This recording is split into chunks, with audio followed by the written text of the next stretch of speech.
नमस्कार, स्वागत है आप सभी का आयुर्वेद 18 की इस श्रृंखला में। आज हम आप लोगों को बताने जा रहे हैं त्वचा रोगों के विषय में आप किस तरह से आयुर्वेदिक दवाइयाँ प्रयोग कर सकते हैं, उन्हें कैसे बना सकते हैं और उसमें क्या-क्या रोगों पर वो कैसे-कैसे काम करती हैं। आइए समझते हैं इस बात को। हम विशेष रूप से त्वचा रोगों में जान कि हमें जो जटिल त्वचा रोग हैं, उनमें से सबसे ज़्यादा होता है एक्जिमा और होता है सोरायसिस, जिसको छाल रोग भी कहते हैं। आपने हमारे अब तक इस चैनल पर देखे हैं, जिनमें हमने छाल रोगों के विषय में, एक्जिमा के विषय में जो दवाइयाँ हैं, उनको किया और कैसे वो काम की और उसके बाद के रिजल्ट्स के बारे तरह बताया है। तो आज हम आपको ये बताएँगे कि कैसे आप इन विधियों से घर पर या किसी वैद्य की देख-रेख में दवाइयाँ और उनका प्रयोग कर सकते हैं। त्वचा रोग बहुत ही जटिल होते हैं और इनके रिजल्ट्स आपको जो मिलेंगे, जो इनके परिणाम मिलेंगे, उनमें आपको समय लगता है, करीब 6 महीने या 9 महीने तक का समय लग जाता है। क्योंकि जो हम अन्न खाते हैं, उसका रस शरीर में पहुँचने में समय लगता है। इसी प्रकार दवाइयों को जब जो भी आप दवाइयाँ खा रहे हैं, उन दवाइयों का पूरा असर मिलने में समय लगता है।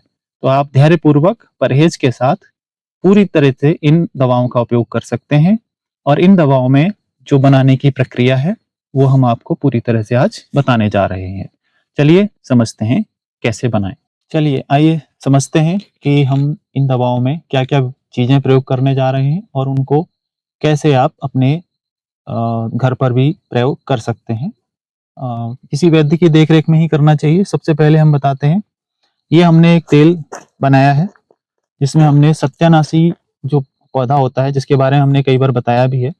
तो सत्यानाशी का पौधा आपको प्रयोग करना है, जिसको जला के आपको तेल बनाना होता है। ऐसा गंधक का प्रयोग भी किया जाता है, क्योंकि गंधक त्वचा रोगों में बहुत ही लाभकारी असर करती है। तो इसको आपको ऐसे लेना है, उसको जहाँ भी अफेक्टेड रीजन में आपको समस्या है, उस पर थोड़ी देर ऐसे रगड़ देना है इसको। थोड़ा देर रगड़ने जितना त्वचा जो दूषित त्वचा है, वो धीरे ये बाह्य प्रयोग के लिए तेल है। इसका आपको एक प्रयोग करना है और दूसरा तेल ये है, जो आप चाहें तो बाज़ार से भी इसका प्रयोग कर सकते हैं। इसमें आपको कुछ तिक्त चीज़ों का प्रयोग करना पड़ता है, जिससे त्वचा में ब्लड सर्कुलेशन तो इसके लिए आप घर पर अगर बनाना चाहें तो सरसों के तेल में आप थोड़ी काली मिर्च और पीपल जो होती है, छोटी पीपल, उसका प्रयोग कर सकते हैं। अगर 50 ग्राम तेल लेते हैं, 50 ग्राम तेल में आप 10-10 ग्राम दोनों चीज़ें मिलाकर और उनको जला लें। जलाने के बाद उस तेल का प्रयोग आप बाह्य प्रयोग के लिए है। तो ये 2 प्रयोग हम करवाते हैं तेल के। इसके अलावा माणिक्य रसमाणिक्य बनाने के लिए हमने जो घर पर बनाया जाता है, इसमें आपको बहुत ही सावधानी से कुछ जहरीले पदार्थों का प्रयोग किया जाता है। जहरीले का अर्थ है कि जो विष हैं, उन विष औषधियों का प्रयोग करके AS2O2 या AS2S2 इस तरह की चीज़ें हैं, जिनका प्रयोग किया जाता है। जानकारी हम आपको क्योंकि आप अभी इस तरह नहीं समझ पाएँगे, तो थोड़ा विस्तार में साइड में हम इसमें बता देंगे। इसके साथ में आपको और प्रयोग करना होता है, ये 2 चूर्ण हैं, जिनको हमने नीम के हैं। आप चाहें तो पंचनिम्ब का प्रयोग कर सकते हैं। पंचनिम्ब जो है, वो आपको मिल जाएगा मार्केट में, तो वो आप ले लें, उसका प्रयोग कर लें। और अगर पंचनिम्ब नहीं है, तो आप नीम के पत्तों का प्रयोग कर सकते हैं, जो आपको आवश्यक होते हैं। इसके अलावा ये हमने घर गोलियाँ, इन गोलियों को बनाने के लिए भी आपको एक जिसका प्रयोग करना पड़ेगा। तो ये बनाने की विधि हम आपको अलग से बता देंगे, तो आप उनका प्रयोग कर सकते हैं, घर पे इन्हें बनाएँ और इसका प्रयोग आपको अलग से मिल जाएगा। ये हैं कुल पदार्थ जिनको आपको प्रयोग करना है और इनके साथ-साथ हमने एक घर पर बनाया है जिसको आपको विश रखना है। जैसा कि हम बता रहे थे, आर्सेनिक के दोनों अवयव अलग-अलग हैं। AS2S2 जिसको हम मनसिल के नाम से भी जानते हैं, मेंसिल के नाम से जानते हैं।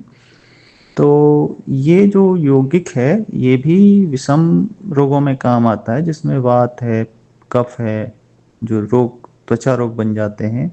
इनमें जैसे अस्मरी, पथरी भी बनती है, कफज रोग हैं, उनमें भी उपयोगी होता है।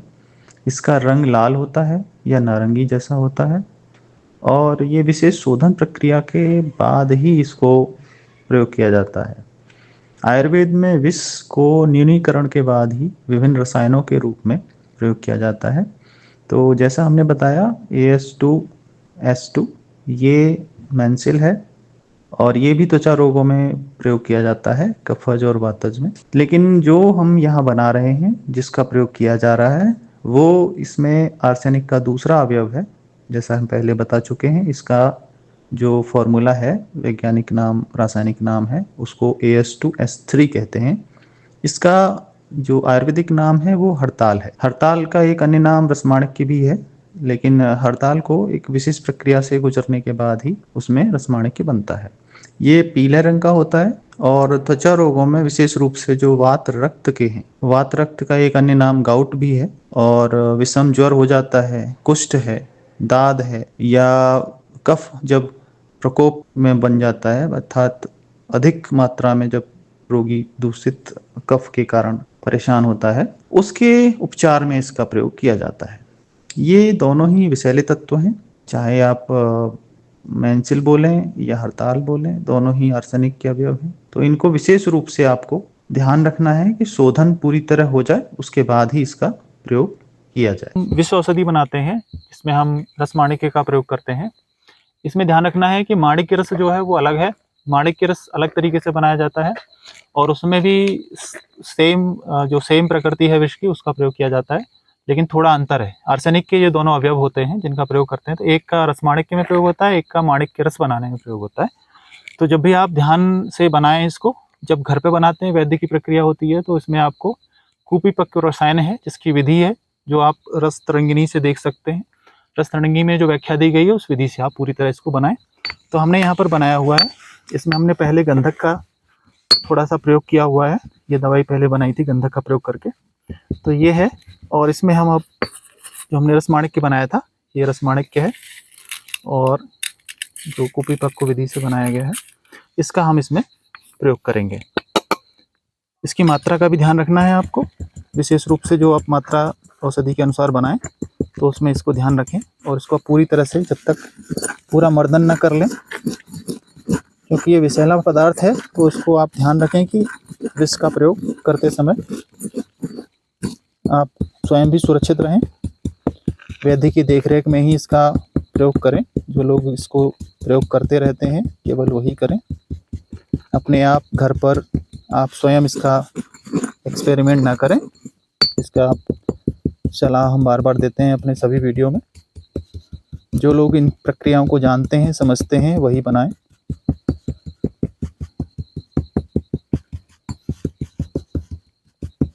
आर्सेनिक जो है वो एक जहरीला विष होता है, तो आप लोग पहले जानते होंगे, जिन्होंने केमिस्ट्री पढ़ी है, थोड़ा बहुत रसायन विज्ञान समझते हैं। लेकिन इनके शोधन करने के बाद, जो शोधन प्रक्रिया है उसके बाद ही, इसी तरह गंधक का भी प्रयोग आपको करना है। आप लोग कई बार भूल जाते हैं, गंधक जो है अशुद्ध प्रयोग कर लेते हैं। अशुद्ध का प्रयोग भी किया जाता है त्वचा रोगों में, लेकिन उसका प्रक्रिया थोड़ी अलग है, और किस तरह का त्वचा रोग है इसके ऊपर उसका आधार निर्भर करता है। जो हमने गंधक का शोधन किया है, गंधक के शोधन में हमने जो प्रोसेस बड़ी आसान है, आपको मिल जाएगी, कई रसराज में भी मिल जाती है। तो आपको क्या करना है कि गंधक को लेना है, उसको पूरी तरह से पिघला लेना है। लोहे की कढ़ाई में आप पिघलाएंगे तो ज़्यादा अच्छा है। और उसके बाद एक पात्र लेना है जिसमें दूध लेना है। दूध के ऊपर आपको कपड़ा डालना है, और इसको पूरी तरह से छान के, कपड़े से छान के उस दूध में आपको डाल देना है। तो इस प्रक्रिया से क्या होता है कि वो छन के पूरी जाती है दूध में, और दूध के साथ जैसे प्रक्रिया करती है वो ठोस बन जाती है। फिर से पिघली हुई जो गंधक है वो उसमें दूध में मिल जाएगी। तो दूध जो है वो भी थोड़ा सा उसमें असर आ जाता है, लेकिन शोधन प्रक्रिया पूरी हो जाती है। तो नीचे तल में जो बैठी हुई होगी वो शुद्ध गंधक है, उसका प्रयोग इसमें हमें करना है, जो रसमाणिक्य है उसके साथ में। तो ये हमने आपको गंधक शोधन की थोड़ी सी बात बताई है यहाँ पर, और पूरी प्रक्रिया हम इस वीडियो के साथ में अटैच कर देंगे साथ में, तो आप देखकर पढ़कर उसको समझ सकते हैं सही प्रक्रिया कैसे करनी है आपको, यदि आप करना चाहें। क्योंकि गंधक का प्रयोग तो और भी कई चीज़ों में होता है, और गंधक इतना विषैला नहीं होता, और विशेष रूप से जब हम थोड़ी बहुत ही कम मात्रा में इसका प्रयोग करते हैं तो वो आपको ज़्यादा हानिकारक भी नहीं होता। लेकिन जैसा हमने बताया, वैद्य की देखरेख में ही इनका प्रयोग करें। आप स्वयं अपने घर पर एक्सपेरिमेंट के रूप में ना करें, किसी वैद्य से इसको सीखें और उसके बाद ही इसका प्रयोग करें। ये हम आपको इसलिए आज बता रहे हैं क्योंकि बहुत से लोगों ने पूछा कि कैसे बनता है, आप कैसे बनाते हैं। जो वैद्य लोग हैं उनके बार बार पूछने पर ही हमने आज इसको बताया है। तो जो वैद्य संगठन है वो हमें बार बार पूछते हैं, इसलिए हमने इसको वैद्यों के लिए विशेष रूप से आज बनाया है। तो आप लोग इसको देख लें, समझ लें। और ऐसा नहीं है आयुर्वेद काम नहीं करता है, आयुर्वेद कितना काम करता है इसके 2 वीडियो हम पहले ही डाल चुके हैं, और जिसमें बड़े बड़े हॉस्पिटल से लौटे हुए जो रोगी थे इनको प्रयोग किया है। अभी तीसरा प्रयोग हमारा चल रहा है और उसका भी रिजल्ट जैसे ही रिजल्ट तो आ गया है। हम किसी दिन बैठ के उनके साथ में वीडियो बनाएंगे तो वो भी आपको दिखाएंगे कि त्वचा रोगों में आयुर्वेद के चमत्कार जो हैं वो किस तरह से काम करते हैं। तो ये हमने पूरी प्रक्रिया आपको बता दी है। आप अगर और कुछ प्रश्न हैं आपके तो आप कमेंट में हमें पूछ सकते हैं, या हमारा जो व्हाट्सएप चैनल है उस पर भी आप टेलीग्राम पर व्हाट्सएप पर बात कर सकते हैं हमसे।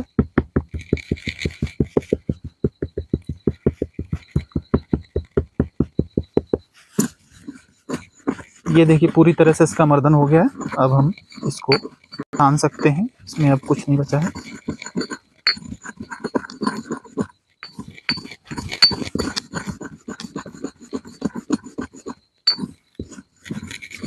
बनके तैयार हो गई। और प्रयोग कराने की जहाँ तक बात है, हमने तेल के प्रयोग आपको बता दिए हैं। ये बाह्य प्रयोग हैं दोनों तेलों के। एक का प्रयोग है सर्कुलेशन बढ़ाने के लिए, ब्लड सर्कुलेशन बढ़ेगा तो त्वचा में जल्दी सुधार आएगा। दूसरे का प्रयोग है जो त्वचा पर आपके विषजली परत बन गई है, सोराइसिस हो या एक्जिमा हो, दोनों में अच्छा काम करता है ये तेल। और तीसरा हमने बताया नीम पत्रों का, जो पंचनिब आप प्रयोग कर सकते हैं, उसका जो हमने बताया वो प्रयोग है। तो उसको आप कैसे करेंगे कि सुबह और शाम, जैसे दोपहर को ले लिया और शाम को 4 बजे ले लिया, तो सुबह 11 बजे ले लो आप, शाम को 4 बजे ले लो। 1-1 चम्मच इसका प्रयोग, अर्थात 5 से 6 ग्राम सुबह शाम पानी के साथ कर सकते हैं। तो ये आपको शोधन करेगा और अंदर से शुद्ध करने के प्रक्रिया में सहायता करेगा।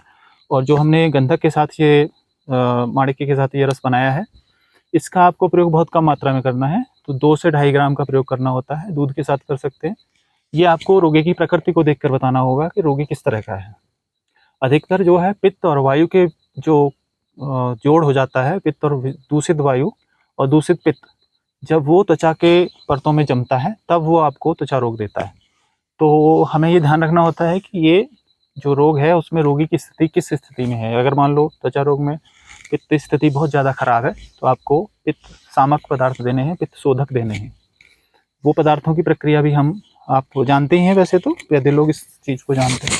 तो और भी जिसको ज़रूरत है वो हमने अपने पोस्ट बनाकर हमारे टेलीग्राम और यूट्यूब चैनल्स पे डाली हुई है।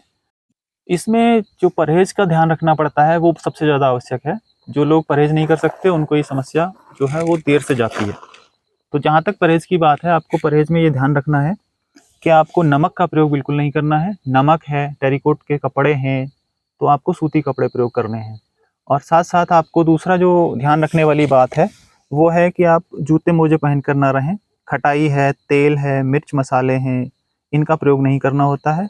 चावल से भी परहेज़ रखें।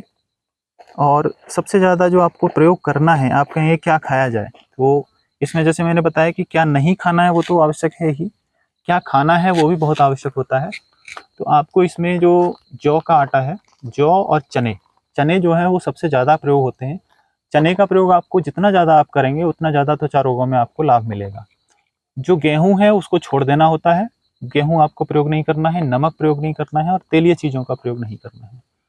त्वचा में जो खराश होती है, खुजली होती है, उस पर जब जब प्रयोग करना हो आपको हमेशा नीम का पत्तों का लेप करें पीस कर, या फिर नीम की छाल को पत्थर पर घिस कर उसका लेप करें।